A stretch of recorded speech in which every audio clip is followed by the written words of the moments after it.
Miguel Ángel, enhorabuena. Vaya tirón que tienes. Os doy la bienvenida en nombre del Ateneo Escurialense. Muchísimas gracias a todos por estar aquí. Hoy para mí es todo un honor que me hayan dicho que por favor abra esta sesión, porque al lado de Miguel Ángel y de Rafael me siento un poco pequeña. Y no solo porque soy un poquito pequeña de verdad, sino porque tenemos a una gran personalidad que va en el mundo de la cirugía, pero hoy no nos vas a hablar de ese mundo, ¿no? Miguel Ángel nos va a presentar uno de sus libros, una de sus novelas. Os recuerdo que ahí en la parte de atrás tenéis posibilidad de ver los libros y comprarlos. Y solamente dos palabritas en torno al Ateneo Escurialense. El Ateneo Escurialense, como yo creo que es que casi todos lo conocéis, es una asociación, bueno, sin lucro, cultural, que opera en toda la Sierra Oeste de Madrid y mucho más, porque desde que empezamos la pandemia hemos abierto nuestras puertas y nos hemos quitado fronteras y estamos en el mundo digital y tenemos socios hasta en Inglaterra. Estamos muy contentos de que esto sea así y organizamos todo tipo de actividades. De hecho, una de las principales reglas que teníamos, que era no hacer dos cosas a la vez, tengo que deciros que hoy hay 3 en paralelo. Imposible, imposible. Tenemos tantas solicitudes y tanta gente que se nos acerca que si colaboramos, es imposible ya que cumplamos esa regla. Pero no os voy a aburrir. Cualquier cosa que queráis del Ateneo, ya sabéis que estamos en la página ateneoescurialense.org. Y como hemos venido a escuchar a Miguel Ángel, voy a dar paso a Rafael, que es quien le va a presentar, y mi más sincera enhorabuena. Gracias por estar aquí.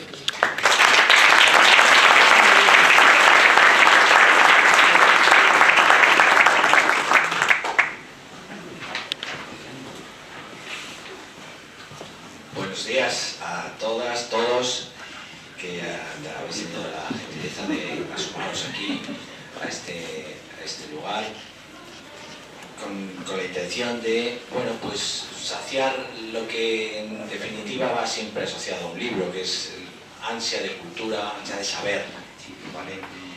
Me parece importante recordarlo.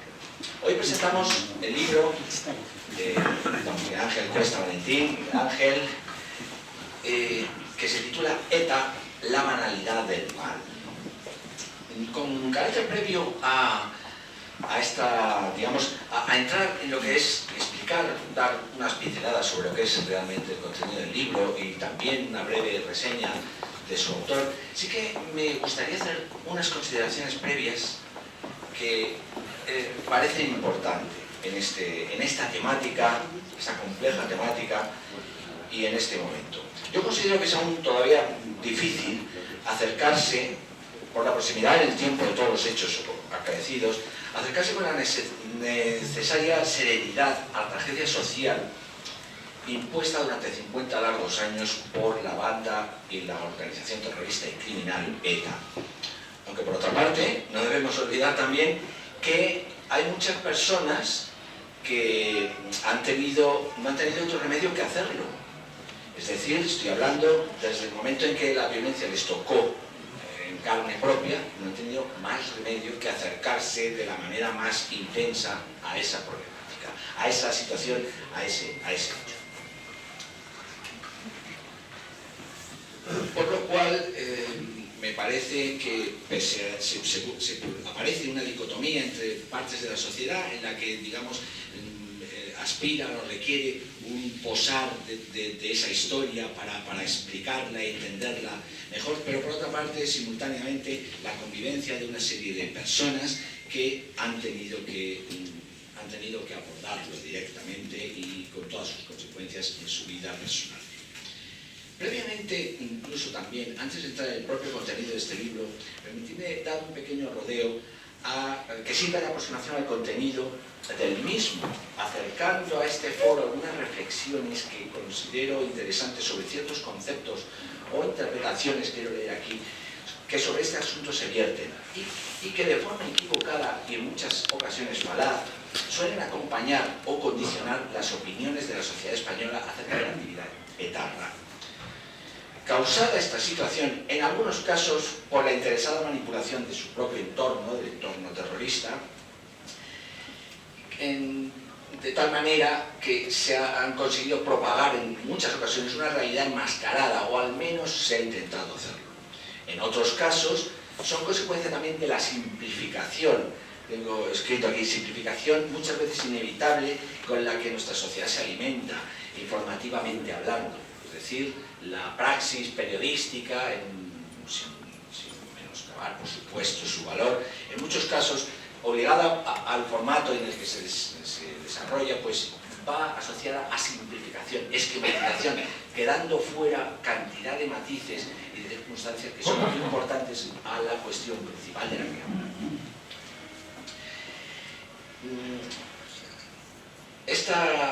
Estas circunstancias, esta situación hace que no se haya llamado a las cosas por su verdadero nombre en numerosas ocasiones, y esto trae causa también de los intentos desesperados por pasar página de forma acelerada por parte de amplios sectores de la sociedad, con tal de alejar, esto es entendible, y dejar atrás la evidencia de una cruda realidad en la que fue sumida la sociedad española durante 50 largos y oscuros años de sufrimiento.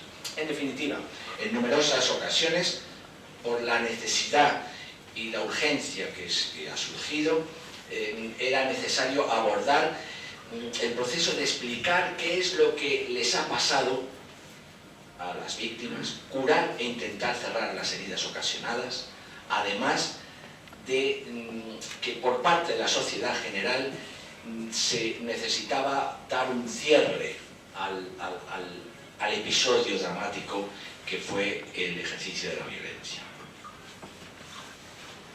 Dicho de una forma ya acuñada por otros operadores, cómplices y en la sombra, el famoso aforisma de que unos mueven el árbol y otros recogen cómodamente las nueces. Es útil que alguien mueva el árbol para que otros puedan recoger cómodamente, insisto, las nueces.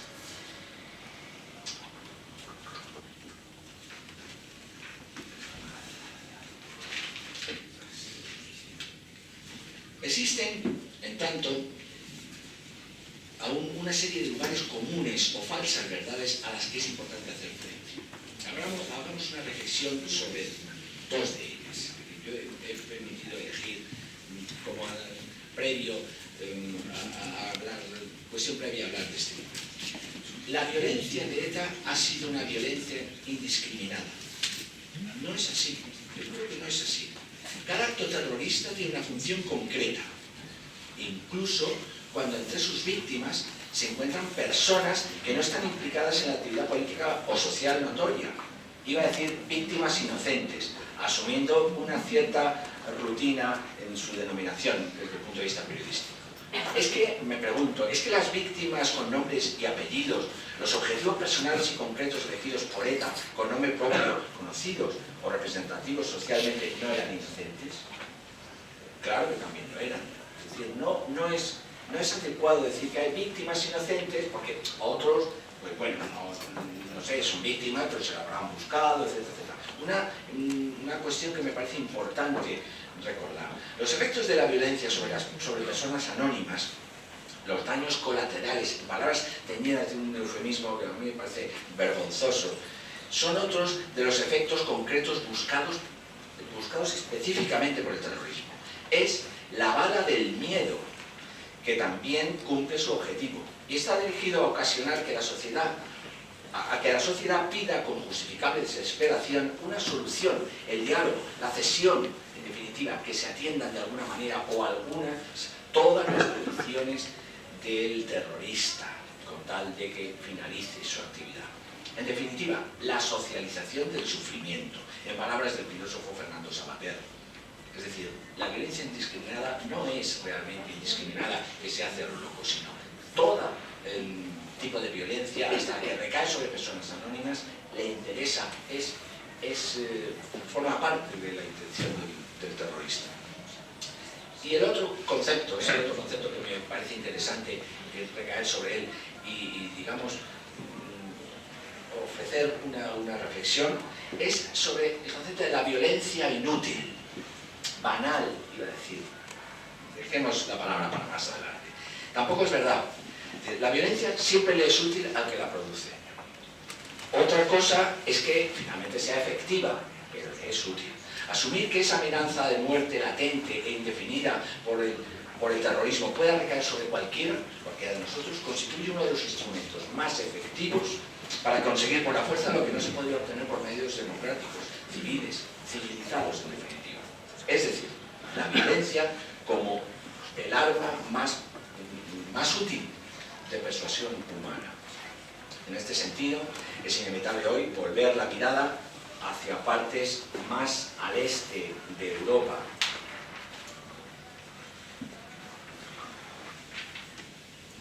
Es inevitable recordar cómo se vuelve a utilizar la violencia porque es útil. Es decir, la violencia ni es indiscriminada como queriendo exculpar que esos efectos colaterales pues son, bueno, de menor categoría, ni es inútil como queriendo decir es una cosa que no vale para nada, se hace a lo tonto. No, no se hace a lo tonto, se hace concretamente con un fin específico en todas las ocasiones. El libro que nos trae hoy a esta reunión, ETA, la banalidad del mal, es un libro digamos que nos permite echar la mirada en ese escenario en el cual se nos ha obligado a vivir durante 50 años en España. Miguel Ángel Cuesta nos presenta otras de las cuestiones a las que también la sociedad, la nuestra en este caso y en este tiempo, debe enfrentarse una vez calla la voz de la violencia ejercida sobre las personas, el perdón. El libro que hoy presentamos, repito, ETA, la banalidad del mal, explora el proceso por el que la sociedad española que ha padecido la violencia terrorista y criminal de ETA se ve obligada a transitar la recomposición de las heridas sufridas. Para ello, apela a observar las soluciones o criterios que se han abordado en otros casos de procesos relativamente próximos en el tiempo, que con algunas similitudes nunca equivalentes, también han sufrido otros países, otras sociedades, otras culturas, y que podríamos denominar el estado de post-violencia.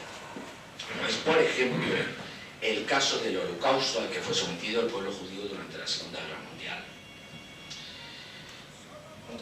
Aquí me atrevería, incluso con permiso del autor, a decir, y los que quedan desde casos, por citar casos donde se ha ejercido la violencia, estoy pensando desde Mongolia, donde se oprime a pueblos, a Cuba, donde hay una sociedad que ha pasado tanto tiempo reprimida y sigue, pasando por Corea del Norte, ahora Ucrania, y todos los graves conflictos larvados sobre los que podemos echar la mirada en África, donde la opresión violenta también deja una serie de heridas sociales, morales, que tarde o temprano habrá que curar y perdonar a nivel personal. Es un camino obligado a seguir. El libro que se presenta a través de un relato novelado, aunque podría corresponder literalmente con muchos de los casos de atentados que ETA cometió, desarrolla en una gran parte de su contenido un ensayo sobre cómo aplicar sobre cualquier víctima de la violencia y del sufrimiento banal, podríamos añadir, un proceso o procedimiento de reflexión, pacificación interior y recomposición o reconstrucción personal del sujeto y del entorno que ha sufrido la violencia terrorista. Para ello, el autor, Miguel Ángel Cuesta, nos conduce a través de un proceso de curación de las heridas, por decirlo así, que se referencia en el pensamiento y la experiencia concreta por la que transitó la escritora judía y de nacionalidad alemana Hannah Arendt, con posterioridad a la Segunda Guerra Mundial. El pensamiento de Hannah Arendt estuvo orientado inicialmente por su maestro, el filósofo también alemán Martin Heidegger, al que podríamos denominar, simplificando, con el riesgo que eso conlleva, como uno de los arquitectos de la filosofía existencialista. La relación entre Arendt y Heidegger, que no solo se circunscribió a la amistad entre maestro y alumna, estuvo además atravesada transversalmente por el alineamiento del filósofo Heidegger durante parte de su vida con el pensamiento nazi, lo cual obligó a Hannah Arendt a conciliar y compatibilizar en su vida realidades tan diversas como la oposición a los totalitarismos que ella practicaba, el padecimiento de sus efectos la cercanía íntima y personal e intelectual al pensador alemán y finalmente el exilio en Estados Unidos, donde recomponer y reconvertir su particular sufrimiento mediante un desarrollo intelectual que nuestro autor, Miguel Ángel, toma prestado como ejemplo o método para restablecer las heridas producidas por el ejercicio del mal, aplicándoselo en este caso a una familia española imaginaria que tiene que reanudar su vida con la ausencia de uno de sus seres queridos, causada directamente por el efecto de la violencia eterna. Apoyándose en estas reflexiones filosóficas, Miguel Ángel diseña una terapia contenida en el desarrollo del libro que hoy tenemos sobre esta mesa, a través de la cual se metabolizan las sensaciones de rabia, impotencia, deseo de venganza, abatimiento, depresión, aspiración de obtener justicia, con las que tienen que convivir las víctimas de cualquier acción violenta e injusta. Se podría incluso este ejercicio que hace nuestro autor en el libro aplicar a cualquiera de nosotros cuando somos víctimas de cualquier acto injusto o violento. Pensemos que es lo primero que pasa por nuestra cabeza cuando somos o alguien cercano a nosotros es víctima de un robo, no digamos de un crimen, de una violación, etc. Sensaciones que mientras se mantienen provocan una especie de bloqueo vital en las personas que lo sufren. Y finalmente, a través de la terapia aludida, generar algo parecido a un perdón cuyos beneficios, según la tesis de este libro, se canalizan esencialmente en favor de las víctimas, aunque también sobre los verdugos, en la medida en la que estos actúen con verdadera sinceridad, y también sobre la sociedad en la que se han producido estos hechos. En definitiva, la aceptación de una nueva realidad sobrevenida posteriormente al padecimiento de la violencia que permita continuar y recomponer una existencia similar a la que se tenía anteriormente al trauma sufrido e incluso aspirar, ¿por qué no?, a volver a recuperar la felicidad. Todo ello unido, y sin olvidar, por cierto, que es paradójico y sobrecogedor, que los violentos causantes del dolor, a diferencia de las víctimas, están vivos, a diferencia de muchas de las víctimas, están vivos y en una situación de proximidad física en numerosos casos y hasta de un notable protagonismo social en muchos otros. En este sentido, el reto que en este libro se propone es sencillamente apasionante. No quiero dejar de recordar que desde el punto de vista de su formalización literaria, el libro de Miguel Ángel Cuesta está estructurado en una serie de capítulos cortos y en algunos casos incluso muy cortos, que le dotan de una lectura muy ágil y dinámica, cayendo en su lectura uno tras otro sin poder casi dejar de leer el siguiente. Y finaliza con un capítulo de carácter poético, a modo de epílogo, que otorga a este libro un remate luminoso y de alivio frente a la dolorosa temática de la que trata. Termino estas palabras manifestando que el autor, Miguel Ángel Cuesta, al que he tenido la ocasión y la suerte de conocer desde hace bien poco tiempo, se presenta ante mí con un perfil personal e intelectual que no deja de sorprenderme, a la vez que me provoca una profunda admiración. En sus primeros años, madrileño de adopción, que como es bien aceptado, es una de las características del madrileñismo,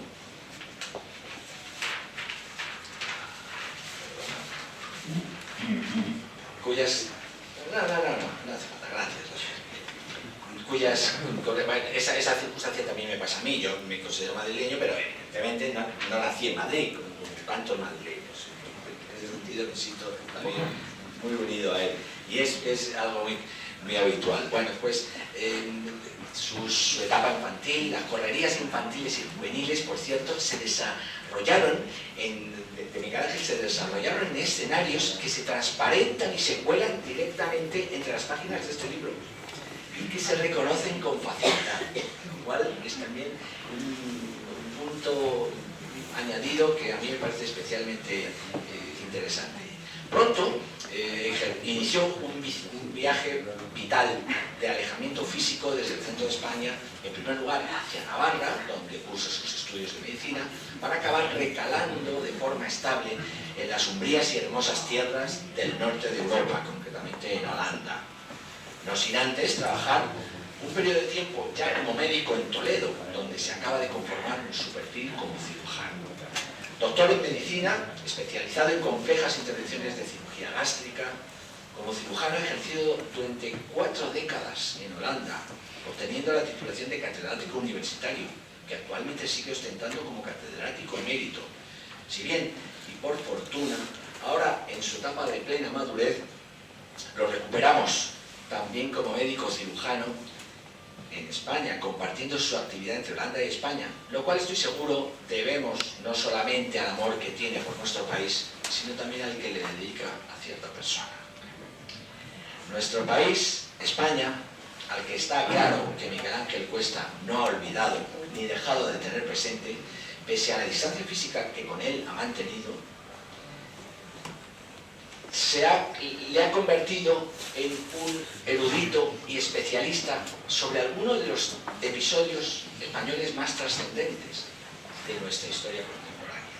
Hondamente sensibilizado por los acontecimientos políticos y sociales españoles durante el pasado siglo XX y lo que va del siglo XXI, Miguel Ángel Cuesta, lejos de ser escritor de un solo libro, tiene también en su haber profesional, creativo y literario la autoría de una serie de textos, algunos de ellos dedicados al conocimiento y desarrollo de su especialidad en el ámbito de la medicina y otros de carácter narrativo que arrojan luz y sensibilidad sobre esenciales momentos de nuestra historia reciente. Quiero recordar aquí títulos, como os han dicho antes, están disponibles en la sala: El atentado, historia familiar de la guerra civil en Madrid, La viuda y el maquis, en los que reflexiona y aporta su conocimiento sobre la sobrecogedora, a la vez que apasionante historia de España durante los años 30 del pasado siglo XX. España, años 30 del siglo XX. Pero esa, señores, es otra historia. Con todos ustedes, don Miguel Ángel Cuesta Valentín, escritor al que tengo el gusto de ceder la palabra.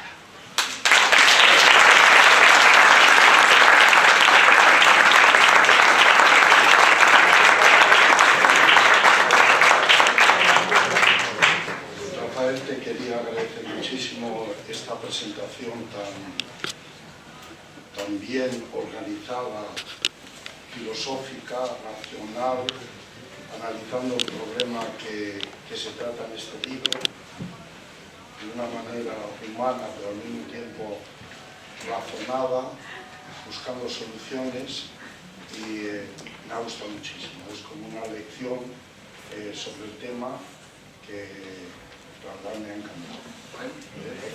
Muchísimas gracias.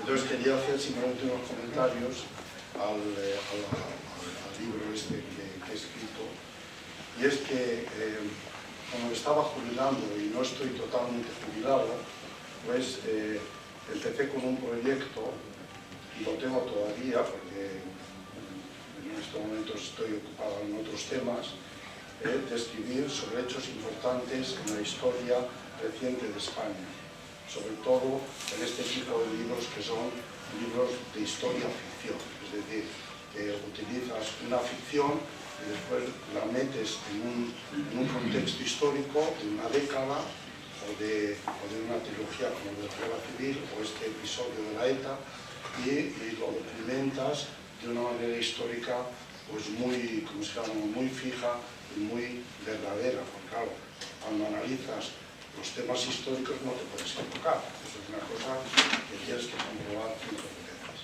Entonces me decidí a escribir este libro sobre la ETA por varios motivos.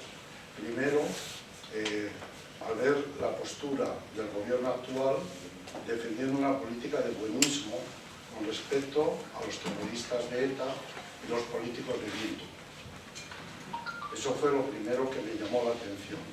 Esta política actual, yo soy una persona liberal conservadora, y me di cuenta que intentan blanquear y al mismo tiempo hacer de alguna manera olvidar estos asesinatos que cometió ETA, en total 853, así como innumerables heridos graves y amputados. Eso lo hemos visto todos. En segundo lugar, en aquella época me llegó un WhatsApp de unos amigos con la terrible foto del asesinato de la familia Becerril en Sevilla, familia que yo había conocido en Sevilla porque tengo muchos contactos con gente sevillanos, como Carmen también lo sabe. Entonces la foto realmente me estremeció, me impactó.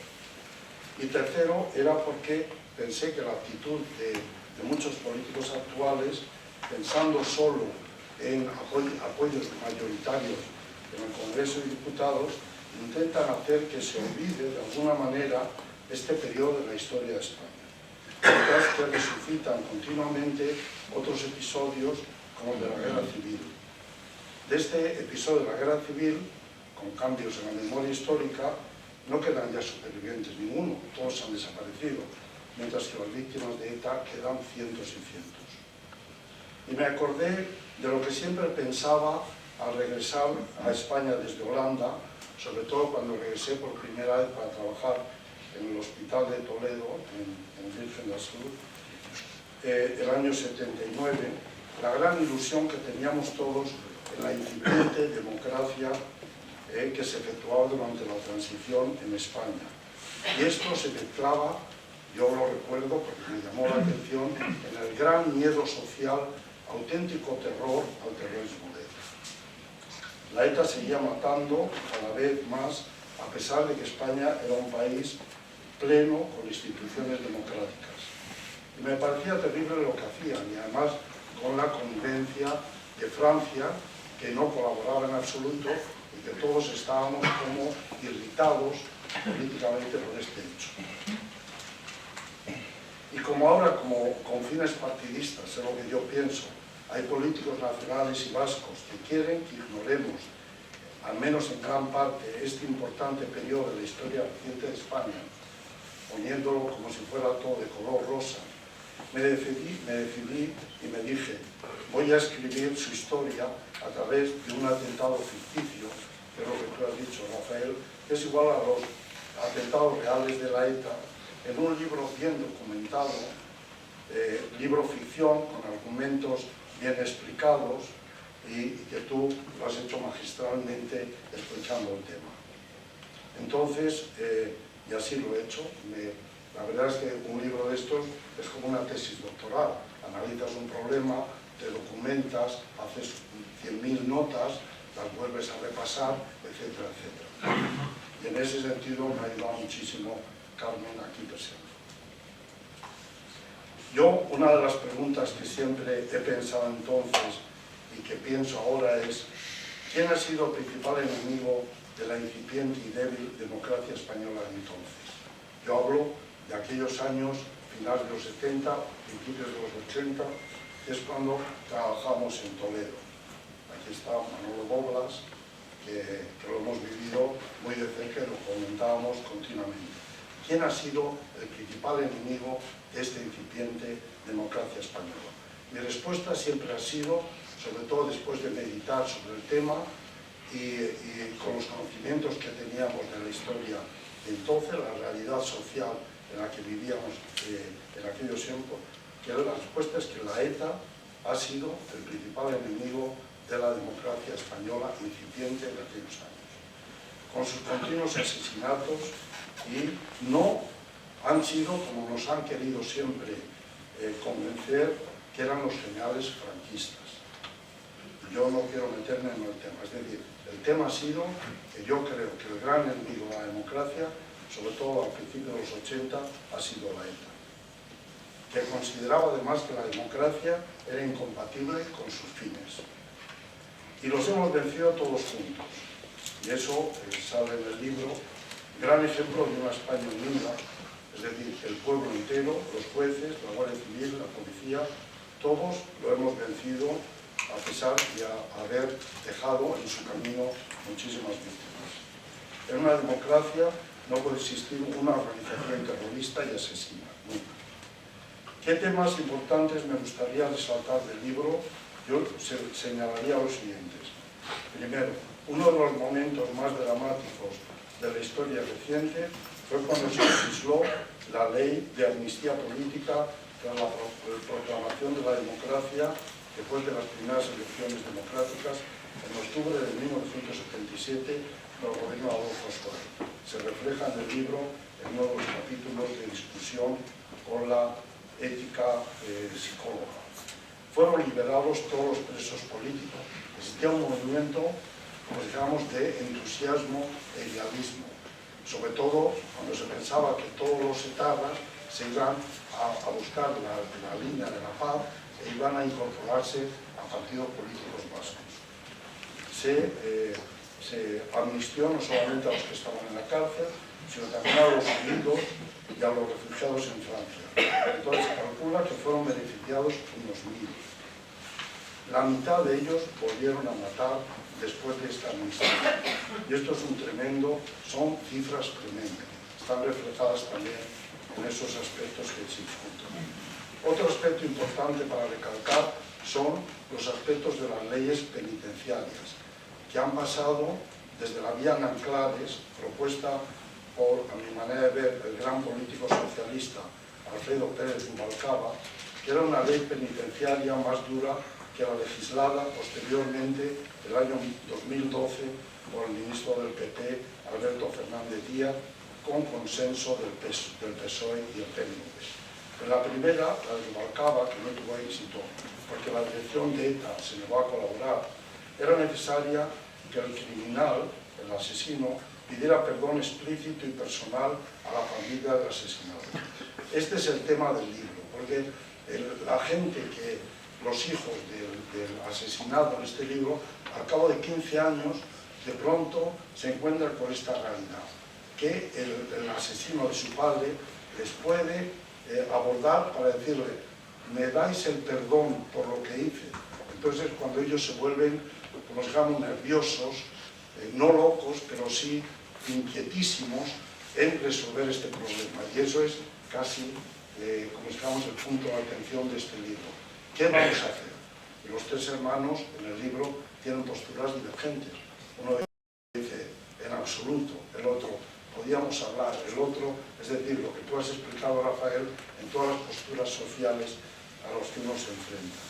Pero de los etarras solo se apuntaron muy pocos. Esta ley fracasó, y este es el tema de la película Maritzel, que nosotros la hemos visto. Sin embargo, la ley del 2012 solo exige un arrepentimiento y abandono de posiciones de violencia terrorista y de la ETA. No exige el pedir el perdón a los familiares de las víctimas. Esta es la ley actual, que con algunas modificaciones permite al ministro del Interior actual el liberar o acercar al País Vasco o mejorar su grado penitenciario a muchísimos presos, con solo poner firma en un documento que muchas veces, según dice la prensa, ya está impreso. Liberación que se hace sin que se hayan solucionado 311 atentados. El tercero, que a mí me llama la atención en el libro, y lo ha analizado de una manera con sorpresa, es un aspecto que es la posición de la Iglesia vasca a favor de los etarras. A mí me parece tremenda por cobarde, por su colaboración. Y en el libro termino incluso con un análisis y una frase que me da incluso un poco de lío decirla. Digo, todos los sacerdotes que colaboraron con ello tendrían que ir de rodillas pidiendo perdón hasta el santuario de Loyola. Y me he atrevido a decirlo.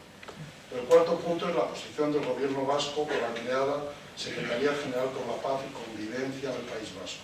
Secretaría que depende, como analizada en la memoria histórica del País Vasco, que depende directamente del Lehendakari.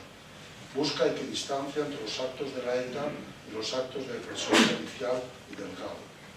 Tratan, yo lo he visto así porque he mirado cuántas páginas tratan un tema y otra, y doblemente tratan el tema de la represión policial que de las víctimas de la ETA. Esta comisión debería ser instaurada como para la paz en Irlanda del Norte, con el famoso acuerdo del Viernes Santo, donde los dos principales partidos políticos de Irlanda del Norte, el católico y el unionista, y junto con otras muchísimas instituciones sociales del país, desde lo reflejo en el libro, llevaron a la solución del proceso, oyendo y negociando a todas las partes. Es decir, eso yo creo que no se está haciendo aquí en el País Vasco, en España, según he leído todas las páginas de toda esta comisión, dependiendo del destinatario. A los dos principales negociadores irlandeses, John Hume y David Trimble, les concedió el Premio Nobel de la Paz el año 98 por buscar una solución pacífica de convivencia en Irlanda del Norte. No veo a Arnaldo Otegi, ni a Urkullu, ni a Pedro Sánchez que les conceda el Premio Nobel por su política de paz y convivencia en el País Vasco, y ustedes creo que tampoco, y creo que es una pena. Aquí en España todo depende siempre de un gobierno y no de una comisión independiente. Cuando medito en la solución de este problema, veo dos vertientes. Tú también lo has tratado, y mejor probablemente que lo que yo voy a decir. La vertiente social, donde es claro que se debe avanzar en la búsqueda de la paz y la convivencia. Eso es fundamental. Y yo creo que en ese sentido se está avanzando poco a poco, con obstáculos, etcétera, pero se está avanzando. Pero en este momento falla una cosa que a mí me parece fundamental, que es la educación que se da a los jóvenes en partes del País Vasco. Allí se sigue proclamando en muchos lugares, y lo digo porque he estado allí, la búsqueda de la independencia por vías violentas si fuera necesario. Y aquí radica uno de los fallos sociales.